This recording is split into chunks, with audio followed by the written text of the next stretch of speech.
Spider web के बाद जो सबसे बड़ा अटैक है जो मुझे समझ में आता है वो भी एयरक्राफ्ट के ऊपर हुआ था, ये भी एयरक्राफ्ट के ऊपर हुआ है, लेकिन इसका खामियाजा, स्पाइडर वेब का खामियाजा अभी तक यूक्रेन भुगत रहा है।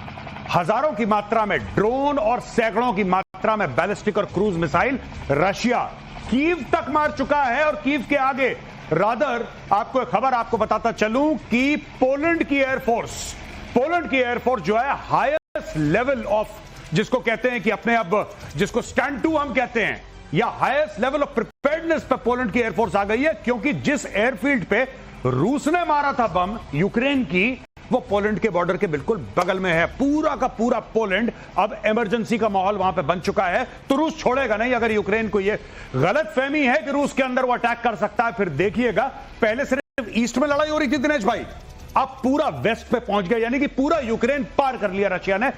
And to end Russia attack कर रहा है यूक्रेन को। तो अगर ये होने वाला है तो और ज्यादा खतरे की घंटी है। अगर पोलैंड भी वॉर में आ गया, ये नेटो कंट्री है, अगर ये वॉर में आ गई तो जाहिर है फिर नेटो पूरा का पूरा वॉर में आ जाएगा, युद्ध और बड़ा हो जाएगा। लेकिन ये जो ईस्ट, लुहांस्क और डोनेट्स्क की तरफ से अब ये जो कहा जा रहा है पोलैंड के साथ लगने वाला बॉर्डर यूक्रेन का, वहां तक ये तनाव बढ़, ये इस तरह की जाकर एडवेंचरिज्म कर क्यों रहा है यूक्रेन? इसको मालूम है कि इस समय तो अमेरिका साथ भी नहीं दे रहा है। ज़ेलेंस्की ने पहले भी कोशिश की थी कि रशिया को फंसा सके, कि इन्होंने नाटो पर अटैक किया। हाँ। अभी जो अटैक हुआ था लवीव पे हुआ था, और रशिया ने अभी भी यूक्रेन टेरिटरी के अंदर था, चूंकि बहुत पास में है इसलिए पोलैंड उसमें आया। लेकिन ये जानबूझ के, आप देख सकते हैं, जब ज़ेलेंस्की की और ट्रंप की बातचीत हुई थी तो ट्रंप ने ज़ेलेंस्की को बोला था, तुम देश को, पूरे विश्व को वर्ल्ड वॉर 3 की तरफ ले जा रहे हो, इसको बंद करो। अब वो देखिए ये जानबूझ के कर रहा है। जब भी वॉर थोड़ा थमने लगता है, इनको सप्लाईज कम हो जाती हैं, ये किसी ऐसी जगह हमला करते हैं कि उसके बाद इनको सप्लाईज मिलें। तो ये क्यों हो रहा है उसकी वजह समझ लीजिए। खुद को पिटवाएगा और ज्यादा पिटवाएगा यूक्रेन असल में, लेकिन ये क्यों होगा? ताकि और मदद मिल सके। कई लोग होते हैं जो अपना घाव दिखाकर दूसरों की सिंपैथी और फिर मदद लेने की कोशिश करते हैं। शायद यही यूक्रेन इस समय यहां कर रहा है, वॉर के बीच ज़ेलेंस्की कर रहा है। रशिया की सप्लाई चेन रशिया के हाथ में है, यूक्रेन की सप्लाई चेन अमेरिका के हाथ में है, यूरोप के हाथ में है, नेटो के हाथ में है। अच्छा, अभी तक सबसे बेहतरीन बेट क्या है यूक्रेन का? सबसे बेहतरीन बेट जो बाजी लगाता है कि किसी तरीके से किसी नेटो कंट्री में मिसाइल गिर जाए, किसी नेटो कंट्री में अटैक हो जाए, चाहे गलती से हो जाए, कोई बात नहीं, गलती से हो जाए, लेकिन एक अटैक हो जाए, चार्टर 5 ऑफ नेटो एक्टिवेट हो जाएगा कि एक पे हमला, यानी कि 32 के 32 पे हमला और अटैक हो जाएगा। मेरे को एक चीज और लगती है, इसके लिए वो तैयार नहीं है। ये चार्टर 5 तो ठीक है एक्टिवेट कर देंगे, लेकिन एक बार एक मिसाइल उधर जाके रशिया की मिल चुकी है, उन्होंने डिनाई कर दिया, नहीं हमारी, क्योंकि उसके बाद आना पड़ता ना जंग में। बिल्कुल, ये भी तो है। बिल्कुल आप ये कह रहे हैं, बिल्कुल ये भी देखिए, ये जो आप पेट्रियट देख रहे हैं, एक बार इसको फिर से फ्लैश कीजिए। एयर मार्शल पीके श्रीवास्तव आपको बताएंगे, phased array tracking radar for interception on target. ये होता क्या सर? ये इतना पेट्रियट क्यों हो रहा है? पैट्रियट में एक खास बात है। हाँ। वो जो पैक 3 जिसको बोलते हैं, पैट्रियट की पैक 1 मिसाइल है, पैक 2 मिसाइल है, पैक 3 मिसाइल है। पैक 3 मिसाइल जो है वो हाइपरसोनिक बैलिस्टिक मिसाइल्स को रोकने की क्षमता रखती है, ये माना जाता है। इसने किंजाल वगैरह को रोका था, एक माना गया है, लेकिन अभी भी उसमें शक है। ये चाहते हैं कि इनके पास ये मिसाइल्स आए जिससे जो अटैक वहां से हो रहा है उसको ये संभाल सके, इनका एक डिफेंस ग्रिड मजबूत हो सके। लेकिन दिनेश, मैं आपसे कहना चाहूंगा, ये 3 एयर डिफेंस सिस्टम आने से, पैट्रियट आने से, इनके एयर डिफेंस नेटवर्क में इतना कोई असर नहीं। ये जो हम सुनते हैं, ये अमेरिका के 2 बड़े सिस्टम्स, जैसे हम थर्ड के बारे में सुनते हैं, terminal high altitude area defence, और दूसरा हम ये सुनते हैं ये phased array tracking radar for interception on target. ये जो फेज एरे का मतलब है कि आप जो जिनके रडार क्रॉस सेक्शंस कम हैं, या चारों तरफ से 360 डिग्रीज का, ये रडार उसको पकड़ सकता है और ट्रैक कर सकता है। तो ये है पेट्रियट की खासियत। लेकिन पेट्रियट की खासियत तो ठीक है, लेकिन ये जो जिस तरह की मिसाइलें रूस की तरफ से आती हैं, जब तक इनके पास पैक 3 मिसाइल नहीं होगी ये किसी काम का नहीं। अगली खबर देखिए, ईरान ने छिपा रखा है 408 किलोग्राम संवर्धित यूरेनियम था कि इजराइल फ्राइडे को अटैक करने वाला है। इनको शक होगा, चाहे ये संडे को स्टीव विटकॉफ के साथ इनकी ओमान में मीटिंग है, इनको शक होगा। चलिए, इजराइल ने अटैक कर दिया। इजराइल के पास वो क्षमता नहीं थी कि फोर्डो को नीचे तक मार दे 200 फीट। चलिए मान लिया, क्या इनको ये नहीं पता था कि ट्रंप अटैक करेगा? क्या इन्होंने पहले एनरिच्ड यूरेनियम अलग ठिकाने नहीं लगाया होगा? I find it difficult to believe. देखिए, जब कोई प्रोग्राम, न्यूक्लियर प्रोग्राम किसी देश का इतना इंपॉर्टेंट हो उनके लिए, तो उनका क्या होता है? Plan A, plan B, plan C, plan D. अगर ईरान में सेफ नहीं है तो चुपचाप इराक भेज देंगे, चुपचाप यमन में थोड़ा सा। ये सारे के सारे लोग अपनी प्लानिंग करके रखते हैं, सारी की सारी। कंट्रोल क्यों करता है ईरान? ईरान क्यों इतने आतंकवादी संगठन कंट्रोल करता है कि यार हमारे पास सेफ नहीं है, इसके पास रखवा देंगे। ये बात अब यही ट्रंप कह रहा था, नहीं कुछ नहीं हुआ जी, कुछ नहीं हुआ, सब ठीक है। इसी के इंटेलिजेंस एजेंसी वालों ने यह बोला था कि सर ये यूरेनियम गायब हो गया है। नहीं, ऐसा कुछ है ही नहीं, ऐसा कुछ नहीं। मैं बोल रहा हूं ना, मैं बोल रहा हूं ना। अब यही बोल रहा है, मैं बोल रहा हूं ना, है कुछ गायब हो गया, मैं बोल रहा हूं। अब बोलो। तो ये उस तरह की बात है कि आसमान नीला होगा तो हम हमला नहीं करेंगे। तो सबने कहा कि आसमान नीला है, नीला साहब नहीं, लेकिन आसमान नीला होगा तभी हम हमला करेंगे। इस तरह का ट्रक कर रहे हो, जासूसी ना कर रहे हो, इसलिए ये कह दिया गया है देखो जाओगे तो फिर रिस्क तुम्हारी है, क्योंकि उसके बाद पिटा गए तो मेरे से मत बोलना। क्या ये बात सही है सर? ना ये आपने एक नया पहलू दिया, इस पर मैंने नहीं सोचा था, लेकिन आप बात सही हो सकती है। वो आप जो कह रहे हैं, अगर आप यहाँ पर कोई जासूसी कर रहे हैं और वहां जाके खबर देना चाहते हैं तो उस पर भी प्रतिबंध लग गया। और दूसरी बात है कि मैं इसलिए ऐसा कह रहा हूं सर कि जब ये सब चल रहा था, नेतन्याहू उधर मार रहे थे, अमेरिका उसमें शामिल हुआ था, आपने देखा अमेरिका में अचानक कुछ जगहों पर कैसे विरोध होने लगा था। नहीं ईरान के खिलाफ नहीं होना चाहिए, नहीं हमास के खिलाफ नहीं होना चाहिए, नहीं इनको उनके मानवाधिकार ज्यादा नजर आते हैं जो दुनिया भर के मानवाधिकारों को खतरे में डाल रहे हैं। इसलिए मुझको लगता है चेतावनी दी, बिल्कुल चेतावनी है। और दूसरी एक बात और है, ट्रंप की एक और पेशोपेश है, वो ये है कि जो वहां का कॉन्स्टिट्यूशन है वो कहता है कि कोई अमेरिकन अगर कहीं फंसा है तो आर्म फोर्सेस की जिम्मेदारी है उसको वहां से निकालना। अब ये बंदे वहां चले गए और वहां इन लोगों ने उसको पकड़ लिया, अब आपको तो जरूर कोई ऑपरेशन करना पड़ेगा। नहीं तो ये बात जो है सर, ये बात बड़ी खतरनाक है। लेकिन मैं एक बात आपसे जानना चाहता हूं, क्योंकि इस्लाम में तो कई जगहों पर यह कहा जाता है कि भाई साहब आपका बाउंड्री से, आपकी उस जमीन से कोई लेना देना नहीं है जी। आपकी तो जो एलिजियंस होनी चाहिए वो जहां होनी चाहिए आपको बता दी गई, खुद मुख्तारी अल्लाह की। हाँ, तो अगर ऐसा है सर, तो ये बेशक कई लोग अमेरिका के हो जाए सिटीजन्स, लेकिन उनका क्या, उनकी निष्ठा अमेरिका के साथ होगी?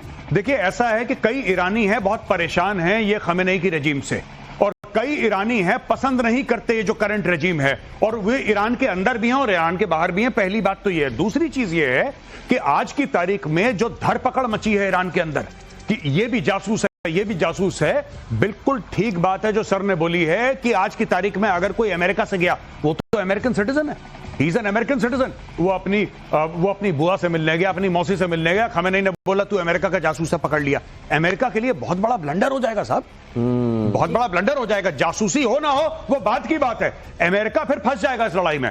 अभी अमेरिका ऊपर से बम मार रहा है, पर जब तुम्हारे नागरिक फंसेंगे तुम ऊपर से बम थोड़ा ना मारोगे, फिर तुम्हें लैंड फोर्सेस भेजनी पड़ेंगी उनको बचाने के लिए। ये क्या करेंगे, हम नहीं उन लोगों को परेड कराएंगे, पब्लिक शेम बनाएंगे, और उसके चक्कर में अमेरिका को उतरना पड़ेगा, बूट्स ऑन ग्राउंड। ये चक्कर है, इसलिए उसने कहा भाई जाओ मत, जाना बंद। ये बहुत बड़ी जिम्मेदारी है।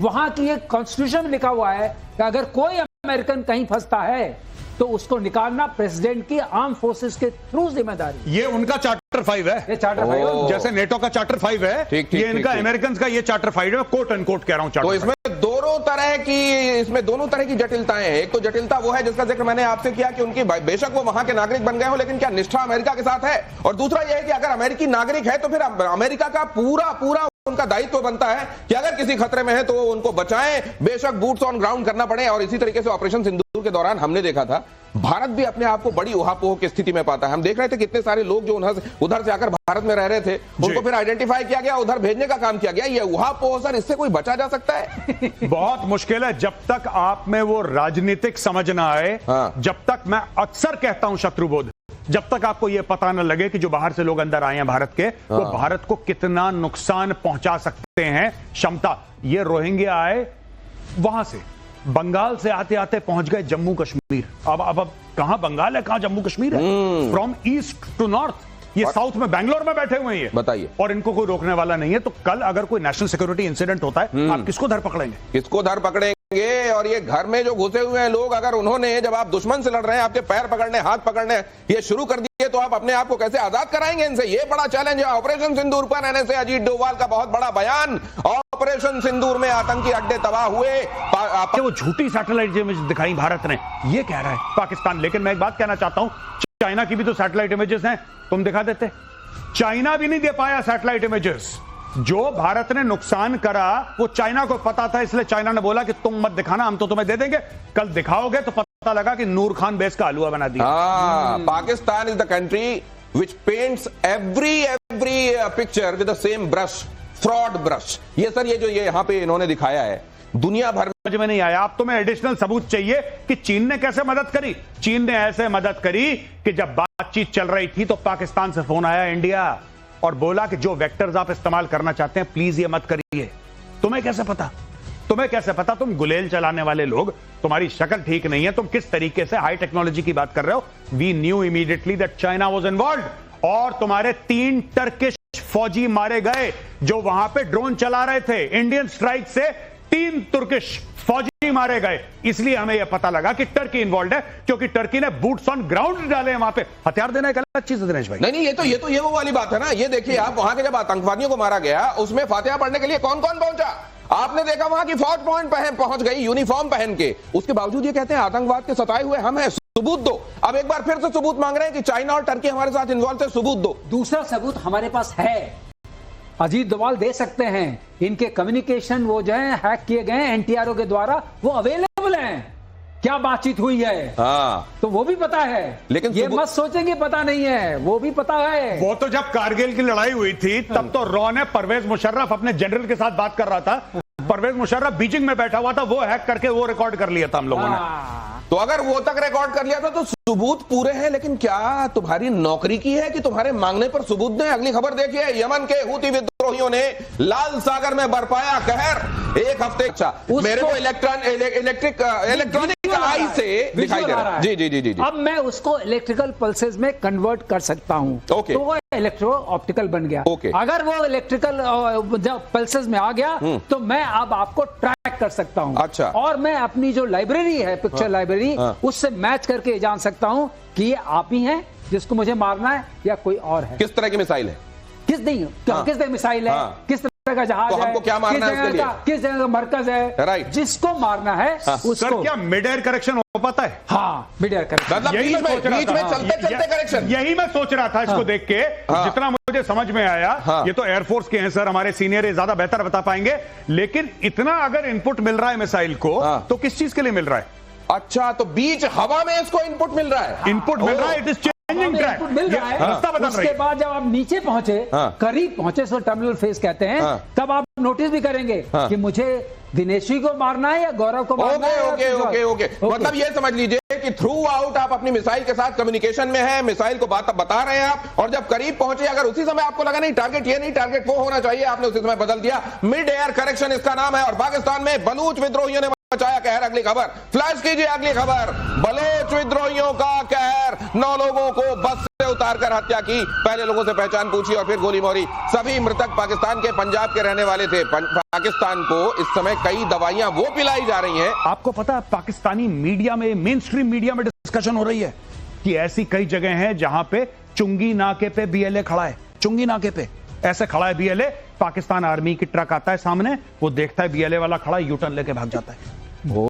ये हाल है बलूचिस्तान के अंदर। जब तुम बाम कहते हो, मुझे लगता है कि बाम लगा रहे हो। नहीं, वो वाकई माइग्रेन पे आप बाम ये सर, बाम जो है, बाम तो सीढ़ी को कहते हैं वैसे। बाम से उतरती है जब हसीन पोसीदा जिस्म की नजाकत को सीढ़ियां समझती हैं। ये बाम जो है, मतलब ऊंचाई से नीचे की तरफ आना, ये बाम ऑपरेशन जो है, ये क्या आखिरकार ये बड़ा मुश्किल करने वाला पाकिस्तान के लिए? ये मुश्किल कर चुका है ऑपरेशन बाम, क्योंकि जो बलोच विद्रोही हैं, जो फ्रीडम फाइटर्स हैं, बलोच फ्रीडम फाइटर्स, वो अब डायरेक्टली इनके कैंप्स में, पाकिस्तान के जो हेल्ड कैंप्स हैं जहां पे पाकिस्तानी आर्मी है, वहां पे पहले भी अटैक करते थे, ऐसी बात नहीं कि पहला अटैक है, लेकिन अब अटैक और तेज हो गया है and they have started occupying Pakistani camps. तो ये जो दवाई आपको दी जा रही है पाकिस्तान में, खासतौर से वहां की जो आर्मी और वहां का ये कथित पॉलिटिकल रिजीम है, ये दवाई आपको कैसी लग रही है? अच्छी लग रही है?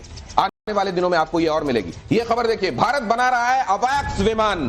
ब्राजील के साथ मिलकर ये काम, आसमान में आंख का काम करता है अवैक्स, और ब्राजील के साथ मिलकर ये खासतौर से मैन्युफैक्चरिंग के मामले में, टेक्नोलॉजी ट्रांसफर के मामले में, अपने दोस्त बनाने के मामले में किनके साथ हम काम करेंगे, ये भी मैंने सुना था कि पीएल